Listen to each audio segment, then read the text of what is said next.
Pendule élastique avec frottement solide. Une extrémité de ressort de raideur K égale 10 N par mètre et de masse négligeable est fixée à un support fixe. À l'autre extrémité est relié un solide S de masse M égale 100 g qui se déplace avec frottement solide sur un plan horizontal.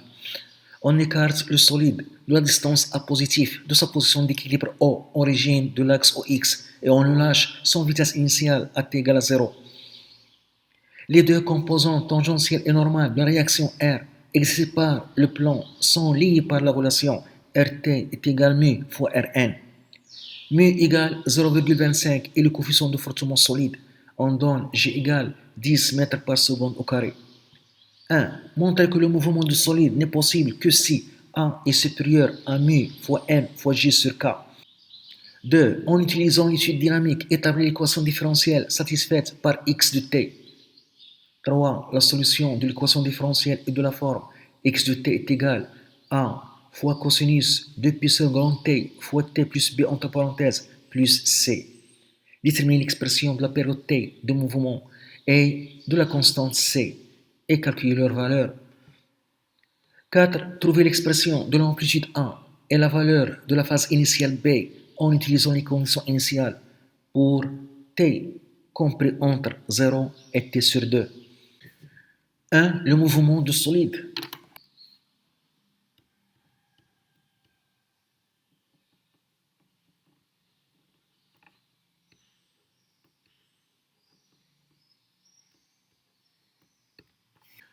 Au cours du mouvement de solide S, il est soumis à son poids P, à la force de rappel F, exercée par le ressort, et à la réaction R qui est inclinée, qui s'oppose au mouvement, car il y a des frottements. On a décomposé la réaction R en deux composantes, l'une normale Rn, qui empêche la pénétration du solide S dans le plan, et une composante tangentielle RT qui s'oppose au mouvement et qui représente la force de frottement. Pour que le mouvement se produise, il faut que la force de rappel F soit supérieure à la force de frottement RT. Donc, la force de rappel F doit être supérieure à RT qui est égal mu fois la composante normale Rn. Et la force de rappel exercée par le ressort, c'est la constante de raideur K de ressort fois son allongement delta L doit être supérieur à mu fois Rn. L'allongement delta L c'est A, donc K fois A doit être supérieur à mu fois Rn. Et on voit sur le schéma que la composante normale Rn s'oppose au poids P. La composante normale Rn et le poids P se compensent. Donc, on a Rn est égal à M fois G. Et je remplace ici. Donc, K fois l'allongement A doit être supérieur à mu, coefficient de frottement solide, fois Rn, qui est M fois G. Donc, on doit avoir l'allongement A supérieur à mu fois M fois G divisé par K. Pour que le mouvement de solide S se produise, il faut que l'allongement A au début soit supérieur à mu fois M fois G sur K. 2. En utilisant l'étude dynamique, établir l'équation différentielle satisfaite par x de t. 2. L'équation différentielle.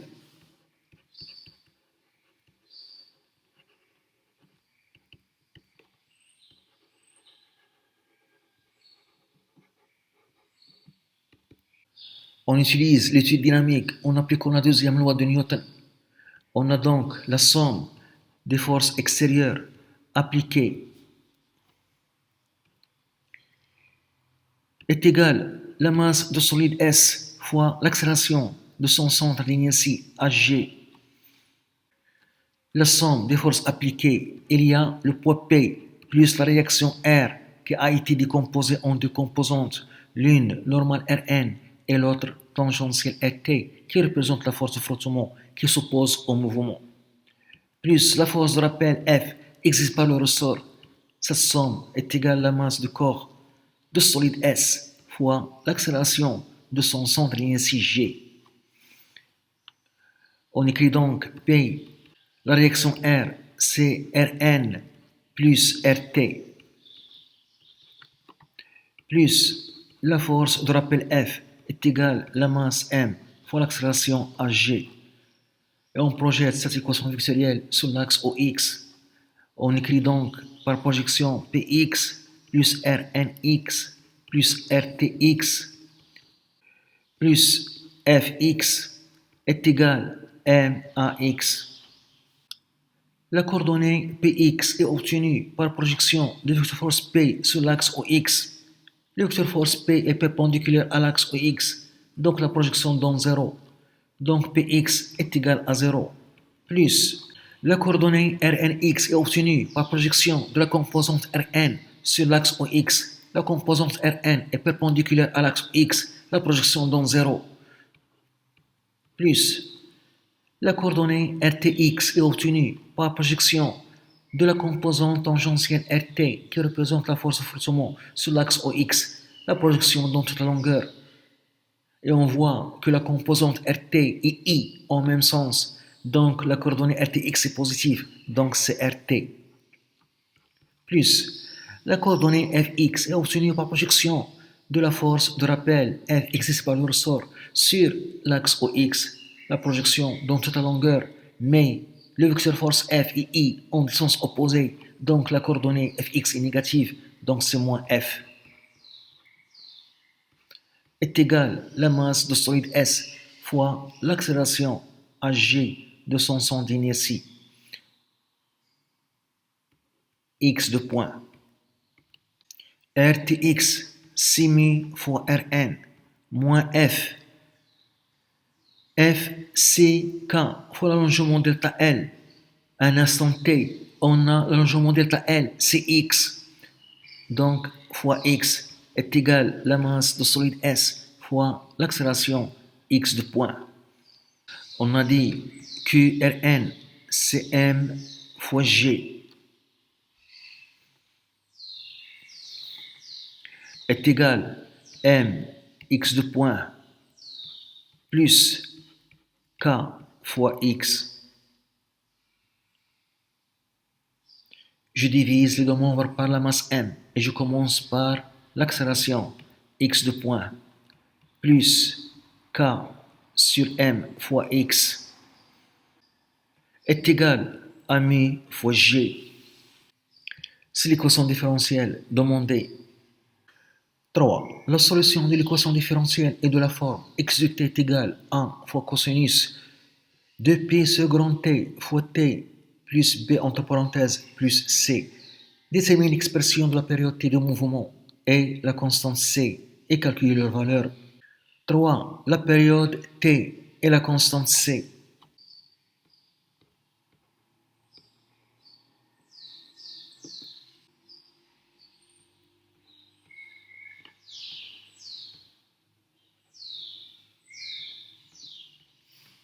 Pour trouver la période t et la constante c, on dérive x de t et on remplace dans l'équation différentielle.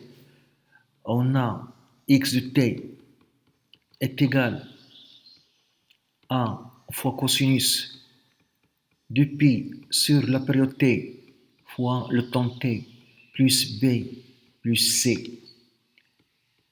X point est égal moins a fois 2pi sur t fois sinus de 2pi sur la période t fois t plus b.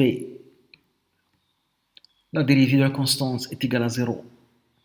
X de point de t est égal moins a fois 2pi sur la période t au carré fois cosinus de pi sur la période t fois t plus b plus b. Et je remplace dans l'équation différentielle x de point plus k sur la masse m fois x est égal mu fois g.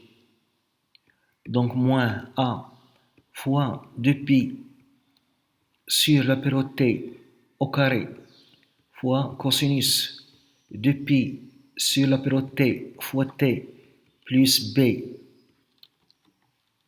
c'est x de point, plus k sur la masse m fois x de t, qui est a fois cosinus de pi sur la période t fois t plus b plus c. Cette somme est égale mu fois g. Après avoir développé ici, on va factoriser par a cosinus de pi sur t fois t plus b. Donc je vais avoir a cosinus de pi sur t fois t plus b comme facteur de moins de pi sur t, le tout au carré, plus k sur m est égal. Dans le deuxième membre, je vais avoir mu fois g moins un terme qui est k sur m fois c.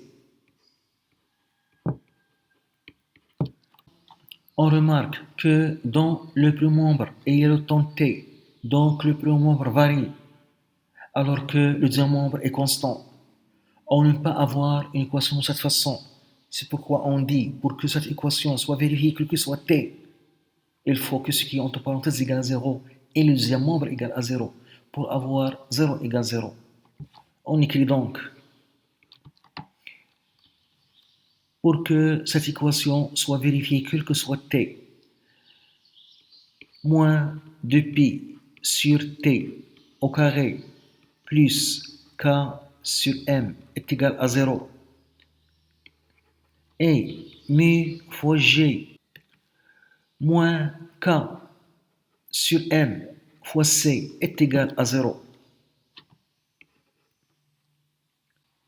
La première équation donne 2pi sur t au carré est égal à k sur m, ce qui donne la période de mouvement t est égale à 2pi fois la racine carrée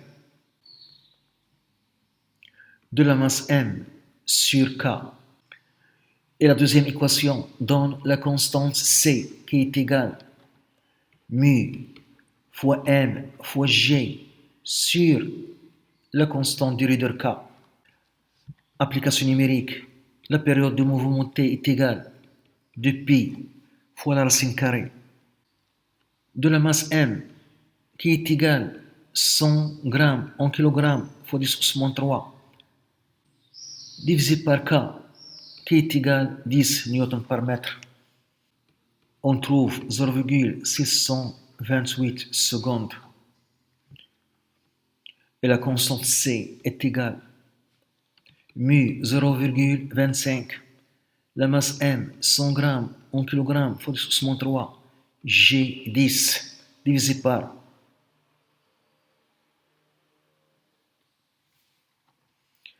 K10 égale. On trouve 0,025 mètres qui est égal à 2,5 cm. Cette constante C se trouve ici dans la condition C, c'est mu fois M fois G sur K qui est égal à 2,5 cm. Donc pour qu'il y ait un mouvement d'oscillation, il faut que l'allongement A au début soit supérieur à 2,5 cm. 4. Trouvez l'expression de l'amplitude A et la valeur de la phase initiale B en utilisant les conditions initiales pour T compris entre 0 et T sur 2. 4. L'amplitude A et la phase initiale B.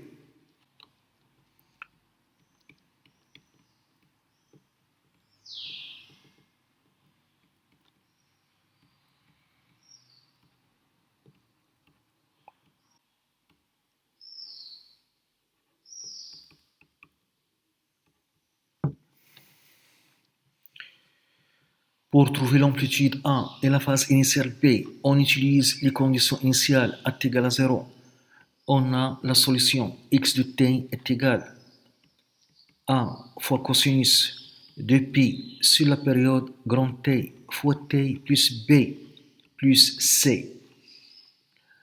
À t égale à 0, on remplace ici t par 0 est égal à fois cosinus b plus c.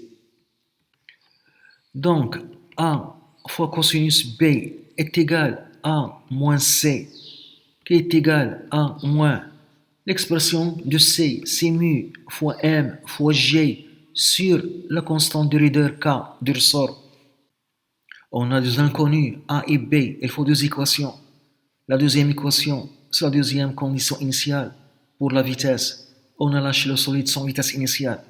Donc la vitesse x point de t est égale moins a fois 2pi sur t fois sinus 2pi sur grand T la période fois t plus b.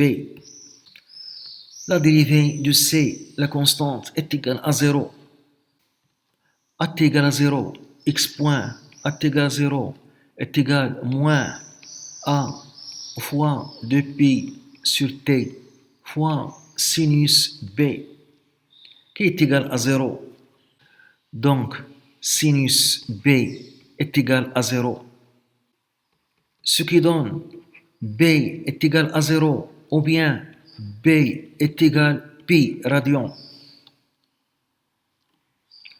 Pour b est égal à 0, on a cosinus 0 est égal à 1. Et je remplace ici cosinus b par 1. Et on aura a, l'amplitude est égale à moins mu fois la masse m fois g divisé par la constante de Ryders de ressort k. La solution de l'équation différentielle s'écrit donc x de t est égal à l'amplitude a qui est a moins mu fois m fois g sur la constante de Ryders k fois cosinus de pi sur grand T la période plus c qui est mu fois m fois g sur k. Pour la phase B est égale à pi, on a cosinus pi est égal à moins 1. Et je remplace ici b par pi. Donc cosinus pi est égal à moins 1. Donc on aura moins a est égal à moins mu fois m fois g sur la constante de Ryders k. Ce qui donne l'amplitude a est égale mu fois m fois g sur k moins a. Et la solution de l'équation différentielle s'écrit x de t est égal à qui est égal mu fois m fois g sur k moins a fois cosinus de pi sur la période t fois t plus b qui est pi plus b qui est pi plus la constante c qui est mu fois m fois g sur la constante k. Et on utilise la relation trigonométrique cosinus alpha plus pi est égal à moins cosinus alpha. On aura donc la solution x de t est égal à moins mu fois m fois g sur k moins a fois cosinus de pi sur t fois t plus mu fois m fois g sur la constante de Ryders k. On trouve donc la même solution. X de t est égal à moins mu fois la masse m fois g sur la constante de Ryders k de ressort fois cosinus 2π sur la période t de mouvement fois t plus la constante c qui est mu fois m fois g sur la constante de rigueur k.